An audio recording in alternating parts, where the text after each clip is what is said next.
આ જાહેરનામા મુજબ મોબાઈલ કંપનીઓ તરફથી વેચાણ માટે ડિસ્ટ્રીબ્યુટરો કે જથ્થાબંધ વેપારીઓને આપવામાં આવતા સિમ કાર્ડના નંબરોનું રજિસ્ટ્રેશન એરિયા વાઇઝ ડિસ્ટ્રીબ્યુટરોએ અને જથ્થાબંધ વેપારીઓએ નિભાવવાનું રહેશે. ડિસ્ટ્રીબ્યુટરોએ જથ્થાબંધ વેપારીઓ તરફથી રિટેલરોને વેચાણ માટે આપવામાં આવતા સિમ કાર્ડના નંબરોનું રજિસ્ટર રિટેલરોએ પણ નિભાવવાનું રહેશે. આ રજિસ્ટરમાં સિમ કાર્ડ નંબર કઈ વ્યક્તિને વેચવામાં આવેલો છે અને સાથોસાથ તે માટે જે દસ્તાવેજો લેવામાં આવેલા હોય તેની પણ નોંધ કરવાની રહેશે.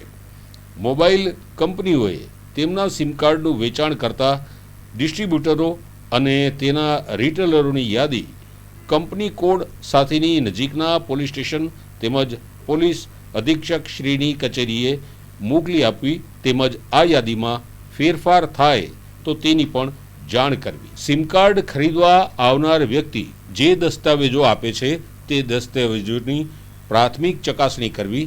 દસ્તાવેજો જેવા કે ફોટો આઈડી ધરાવતા દસ્તાવેજો સાથે અલગથી આપવામાં આવતા પાસપોર્ટ સાઇઝના ફોટાની સરખામણી કરવી એ રિટેલરની જવાબદારી રહેશે. મોટાભાગે દસ્તાવેજોની ખરાઈ માટે ખાનગી પેઢીઓને કોન્ટ્રાક્ટ સોંપવામાં આવે છે. આ સંજોગોમાં લોકોની પૂરેપૂરી માહિતી સ્થાનિક પોલીસને મોબાઈલ કંપનીઓએ સોંપવી. સિમ કાર્ડનું વેચાણ ફક્ત નગરપાલિકા કે ગ્રામ પંચાયતમાં શોપ એન્ડ એસ્ટાબ્લિશમેન્ટ એક્ટ હેઠળ નોંધાયેલા લાયસન્સ ધારકોનું જ વેચવા આપે તેવી વ્યવસ્થા કરવી. મોબાઈલ કંપનીઓએ કોઈ પણ મોબાઈલ સિમ કાર્ડનું એક્ટિવેશન કરતા પહેલા સિમ કાર્ડ ખરીદનારે આપેલા દસ્તાવેજોની યોગ્ય ચકાસણી કર્યા બાદ જ એક્ટિવેટ કરવું.